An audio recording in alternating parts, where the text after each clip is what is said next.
Hey reader, welcome back to the channel. This is Centaur, and we are here for tutorial number 6. This is the one I think everybody loves. This is the one everybody likes. It's the one everybody wants, which is how do you actually build my army? I've got all of these guys. I've got these plastic models. I've got some metal models. I've got instructions for how to build tanks. How do we actually put them together, and what should they look like? Okay. This is not intended to be an all-purpose, every single army is going to get a breakdown on how to best build them, because honestly, some of that's going to require your playstyle and your philosophy for gaming. However, I think it is helpful to understand both how the platoon structure works in third edition, because it is different from the second edition way of building platoons. But also because your philosophy, your strategy, your comfort level is going to naturally resonate with some of these platoons over others. So we're going to talk about that a little bit as well. You're also going to find as we go through the slides that I have included some of the small insignias that you would find if you were looking at that platoon on a map. I'm using the NATO doctrine symbols, so if you don't follow NATO symbols, I'm sorry, it's not the same as what you're probably familiar with. However, they often share similarities. Okay, so you'll probably see something that's pretty similar to whatever your home regimental or divisional system is. Okay. So to start off with, when we're talking about this, bolt action is built around platoons. So the units you can take are going to be dependent on the platoons that you're running. We are always required to take a rifle platoon. Okay, this is the baseline and the core of armies in World War II. Still actually pretty effective and pretty much the core of most armies today. So this part hasn't changed. And your mandatory required units, you have to take one platoon commander.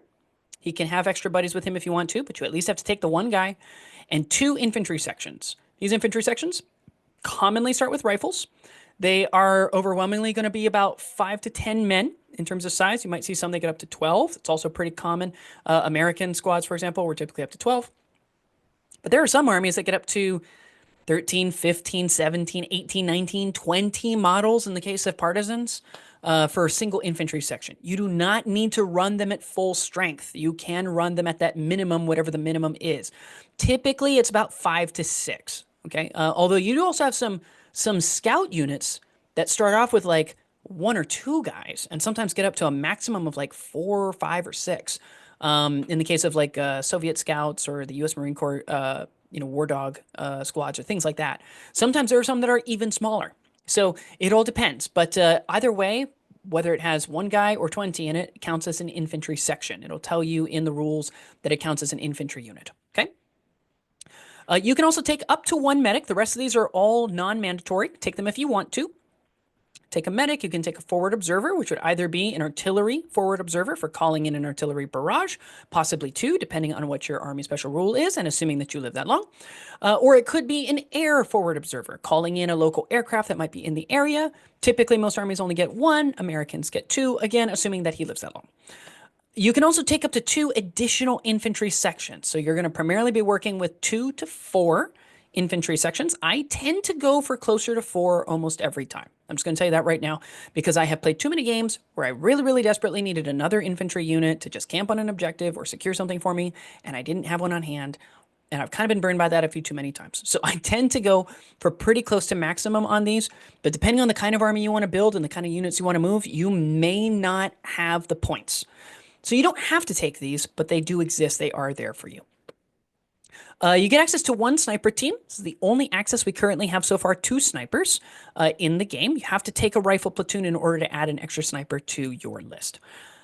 You can also take 1 anti-tank team. This could range from people with satchel charges running right up to a tank with a Molotov cocktail even, and just throwing it down the hatch, to people sitting back with a bazooka or Panzerschreck or other rocket-propelled grenade, to people sitting even further back with something like an anti-tank rifle.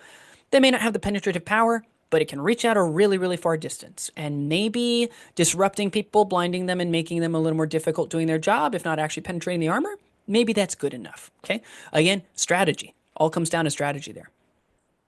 And then finally, you can take up to 2 light mortar teams. You don't have to take these, but you can. It's also worth noting you cannot upgrade these light mortar teams to medium or heavy mortars. They have to be taken as light mortar teams. Okay, the medium and heavy mortars, they'll come up in about 30 seconds or so. Okay. You can also then take transports. You get a maximum of 1 per unit. Okay, so you can't take a Finnish rifle platoon with a platoon commander, 2 infantry sections, and 20 20 Komsomlets. Okay, you can't do that.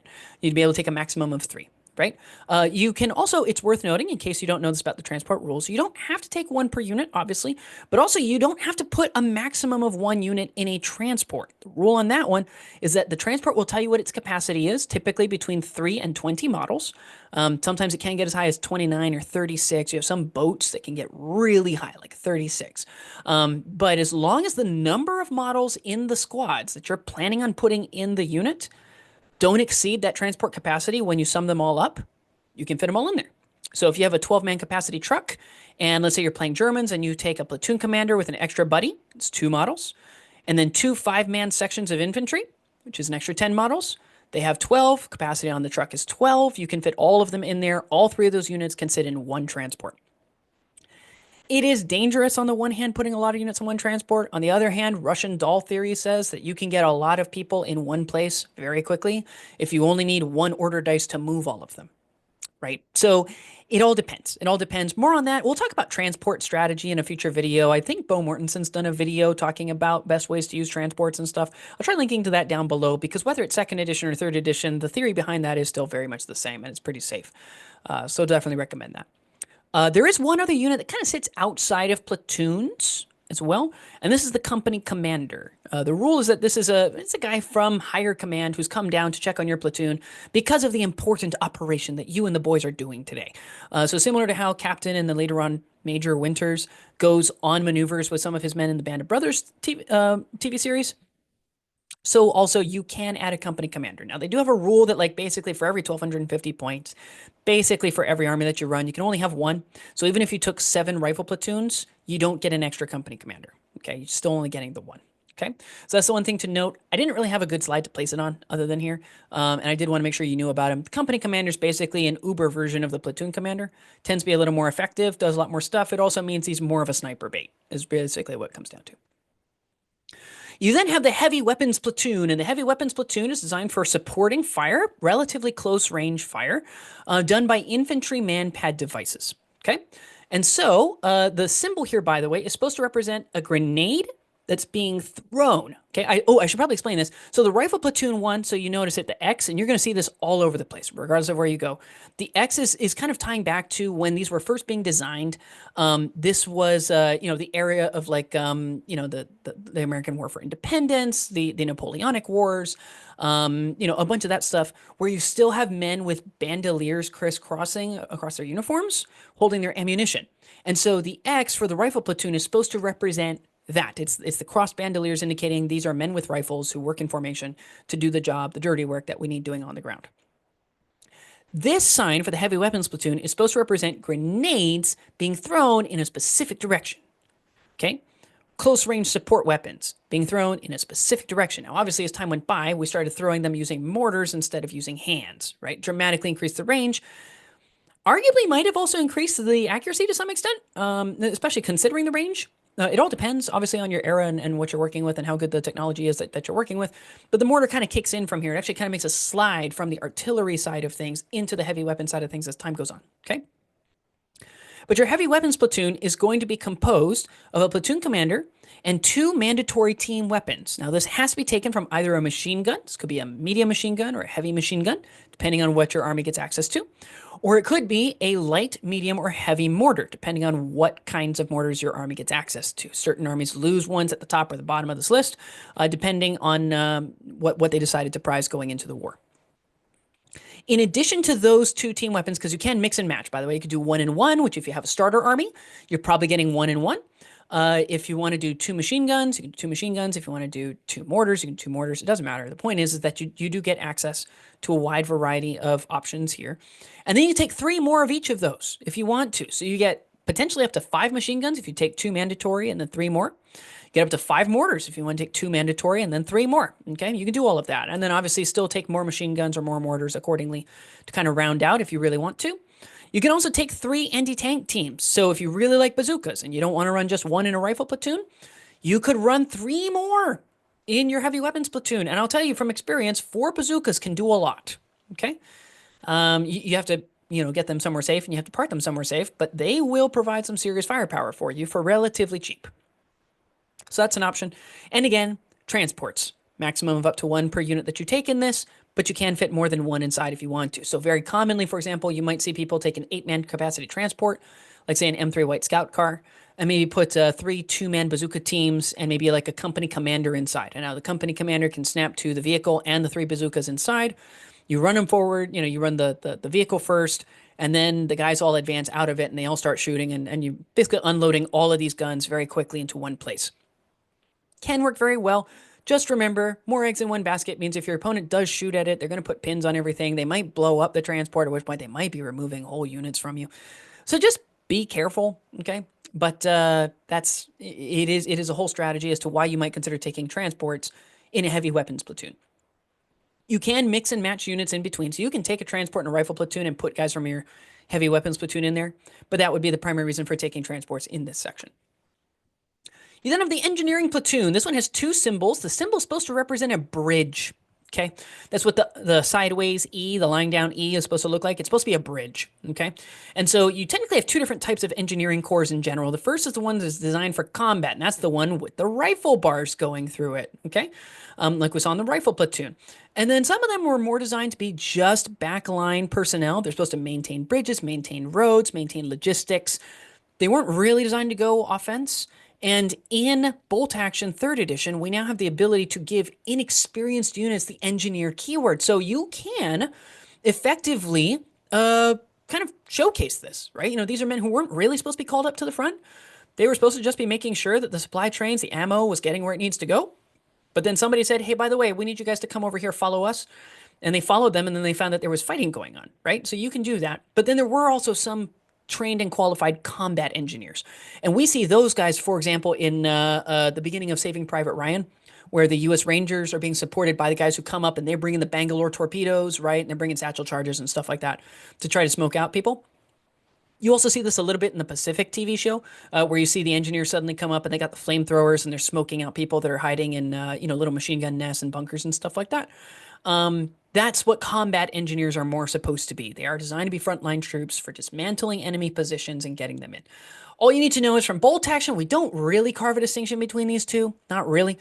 Engineer just means you paid an extra point on the unit in order to give them 2 benefits. 1, the enemy doesn't benefit from defensive positions when you're assaulting them, so they don't get to fight first. You're fighting both simultaneously, which is nice. That's an okay benefit. It would be more useful if close combat was more effective in 3rd edition. It was toned down for good reasons in 2nd edition, but they might have gone a little too far when they wagged the dog on that one. So I don't know. We'll see what ends up changing in the future, if anything. We might have to wait until 4th edition in like 10 years. We'll see. But these guys, the big thing that separates engineer infantry is there are some armies that get dedicated engineers, and the dedicated engineers can also take things like flamethrowers. Okay. So you get more effective, more interesting options. Sometimes they'll also have more submachine guns present sometimes. Also, engineers just in general do get benefits in dismantling fortifications like Dragon's Teeth and barbed wire and minefields and stuff like that. So like there are some other niche utility benefits. May come up, may not come up. It all depends. But this is this is one of those situations where if that's what you really love and that's what you want, you can take it in an engineering platoon. You have to take the platoon commander and 2 infantry sections that have the engineering keyword. You take another 2, so you can get up to 4. Okay, not horrible. It's a lot like a rifle platoon in that regard. And you take up to 3 flamethrower teams. So if you get access to flamethrower teams, and that's why I put the asterisk, not every army does, then you can run up to 3 2-man squads that have extra flamethrowers in them. So potentially, you could have 4 infantry sections, all of them with a flamethrower if you're running the right army that can take flamethrowers in their engineering sections. And then 3 more flamethrower teams for 7. Or if you're playing Italy and you believe in taking Gustatori infantry, which can take 2 flamethrowers per squad, then you could, hypothetically, take 4 infantry sections with 8 flamethrowers plus an additional 3 flamethrower teams to give you a bonny 11 flamethrowers. Now, do I think that's the best way to run Italy? Not necessarily. Do I think it is something unique to Italy? Yes, I think it is. So maybe it's worth trying in the new edition just to see how it works. Flamethrowers were also toned down a bit from 2nd edition. I think that was also a very healthy decision. But in general, this is primarily what you want to use if you want to play close to the enemy. You want to get right in there with them. And so because of that, you might consider taking transports, right? Once again, max 1 per unit. Don't have to take any, but you can. Because a lot of the benefit of engineers is going to be getting close to the enemy or getting right up into a place where defensive fortifications are present, having transports might be more effective, right? Spending 40 to 60 points on a transport might allow you to get a lot more value out of the 200 plus points you could easily be spending on an engineering platoon. Artillery platoon. So obviously from a symbol perspective, this is one of the easier ones. It's a cannonball, right? From when it first came about, they're loading shot into cannons. That's what artillery is. And so because of that, it's a cannonball. But over time, as you get into World War II, and we now have anti-tank guns, we've got anti-aircraft guns, like, there's a lot of changes that are going on. We start seeing other symbols pop up. So the triangle represents the backwards legs of the anti-tank gun when it's deployed. And so that was kind of to reflect the fact that, okay, well, over here we have an anti-tank team, right? This is an anti-tank artillery platoon. They're designed to trap enemy tanks and bust them from ambush. Very useful for you to know because they play very differently from howitzers. If you're at a grand scale thing, formulating command, in bolt action, again, we mix and match these all the time, so it doesn't really make a difference. And then the semicircle is supposed to represent kind of the horizon with the sun on it. So you're kind of looking up, and that's the anti-aircraft units, okay, in terms of its symbol. But again, in bolt action, they're all the same. I'm going to be using the cannonball shot for the rest of this because it's the oldest one, and because I like howitzers. So there you go. Sue me. For this one, this actually is the least amount of required units. You have a platoon commander and a field gun.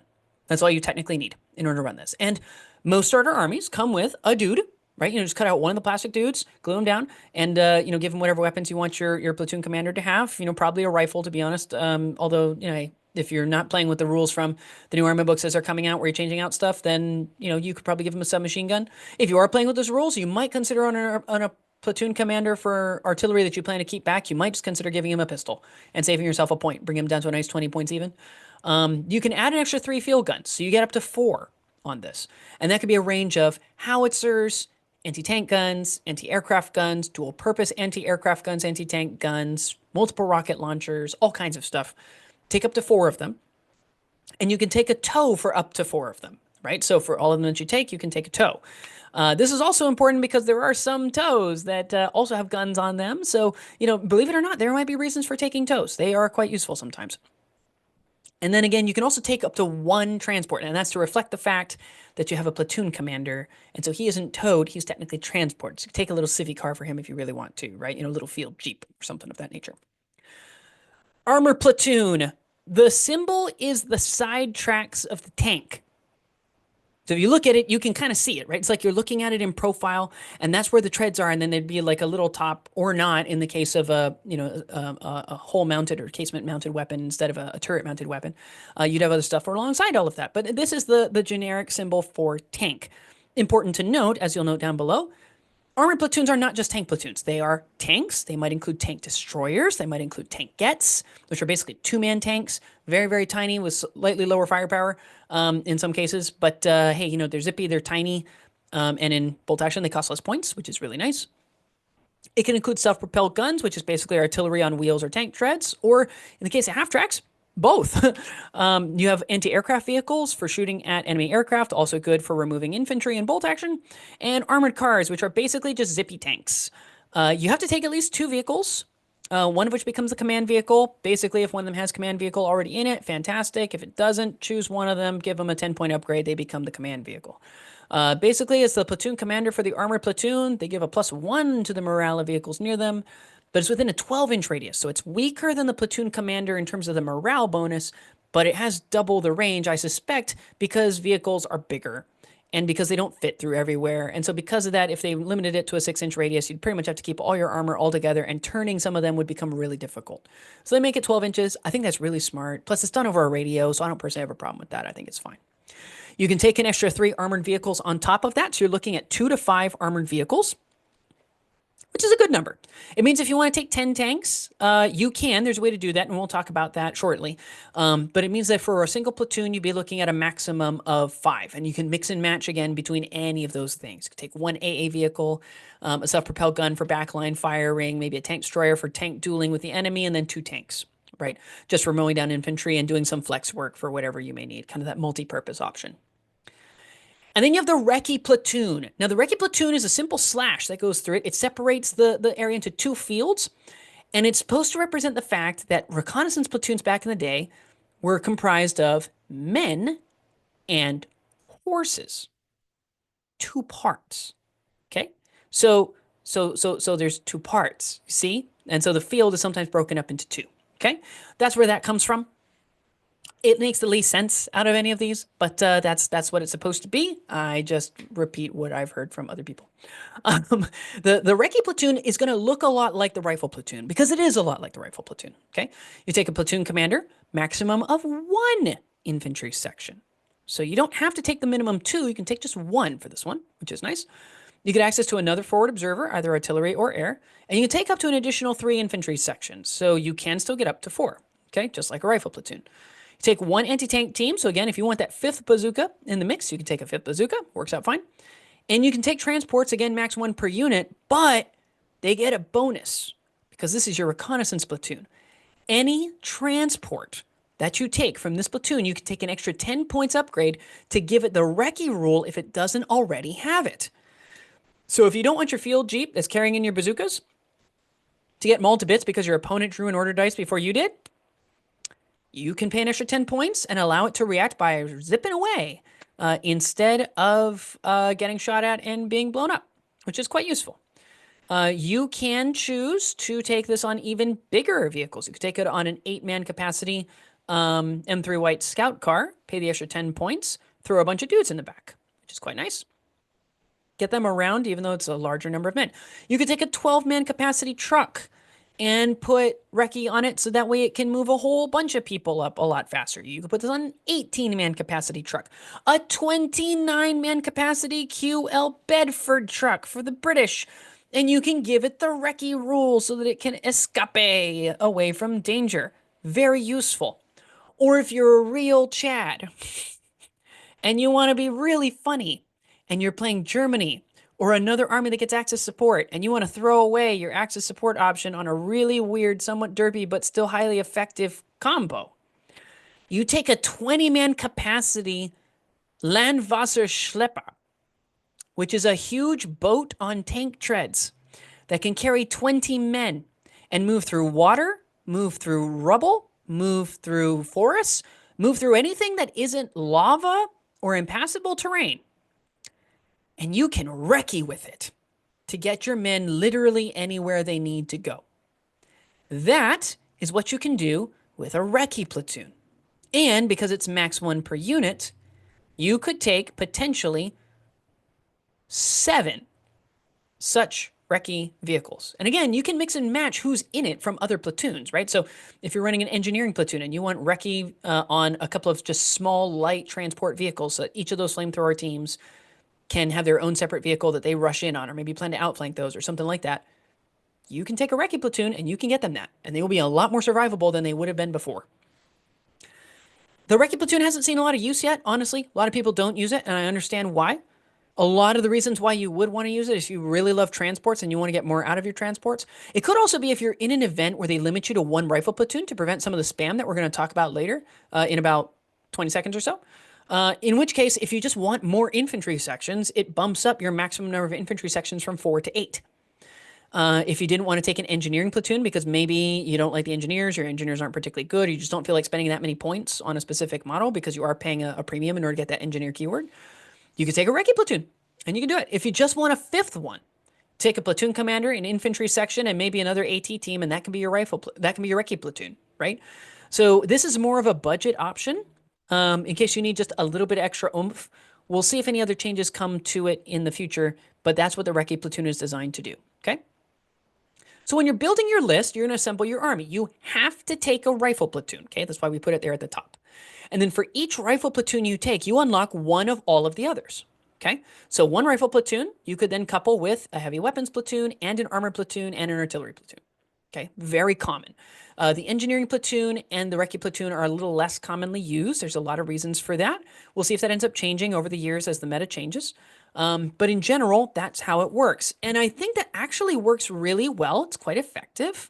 And certain pairings I do think are probably more effective than others. I think it's quite reasonable as to why in modern warfare we see a lot of these rifle platoon symbols with a mechanized armor symbol on top of it, representing mechanized infantry. Because it turns out if you have infantry escorting your tanks to protect them from rocket-propelled grenades, and then you have tanks supporting your infantry to protect them from big bad artillery pieces or enemy tanks, those pairings tend to work really well together. Okay. Artillery and heavy weapons platoons are going to be the basis behind a gun line, stand back and shoot them up sort of army, right?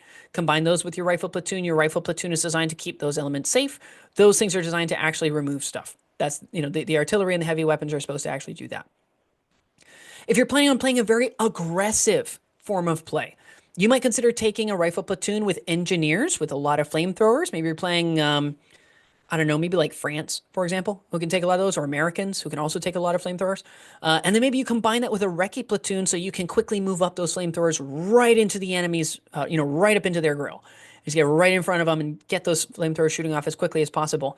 That's not a bad idea either, right? So, mix and match, figure out what you like. And as you add extra rifle platoons, you unlock extras of all of the other platoons, okay? So if you take 2 rifle platoons, and let's say, again, you want to run like 10 tanks, right? You can run 10 tanks. You just have to have 2 rifle platoons. And maybe you take the platoon commander as cheap as you possibly can, and you take the 2 required infantry sections as cheap as you possibly can, and that frees up the maximum number of points you need to take your armored vehicles, right? All of this is possible. And so there's a lot of flexibility. There's a lot of variety. If you really like traditional field guns like I do, you could potentially run like 3 rifle platoons with 3 artillery batteries and just run tons of field guns, right? All across the board if you really wanted to. Are you going to win? Probably not, but you can. You have the freedom to do so. Big thing is if you're going to an event, check to see if they have any rules, okay? Because some people will put limits on the number of rifle platoons or the number of order dice or something else like that. Keep an eye on those, okay? Because that does cut down into what your options are, okay? But depending on what you value, what you want to play, you have quite a bit of freedom working within the, so styled restraints of the 3rd edition army list selection. I'm not going to lie, I like the system. I think it's elegant, it's simple, while still giving a lot of diversity. And I love seeing that because some armies I like playing one way and some I like playing in a radically different way. And so that's the baseline. I want you, as you're looking at your models and you think about what you want to put together, think through, what do I actually want to do philosophically? Do I want to stand back? Do I want to skirmish and maneuver around the enemy? Do I want to go right up close as fast as I possibly can, jump on those objectives and stay there? That's going to determine what you're going to want to make, right? And what kind of units you're going to want to choose.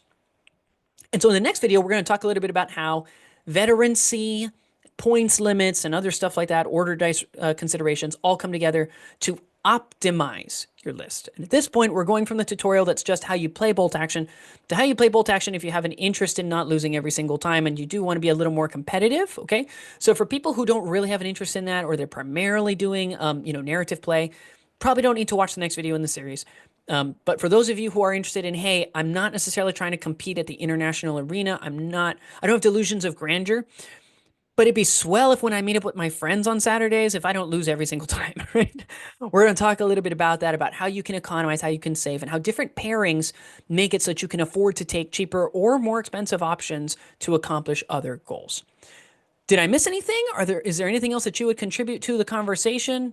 Is there anything else that you think would be valuable? Did I get anything wrong? If so, please let me know down in the comments below, and I will see you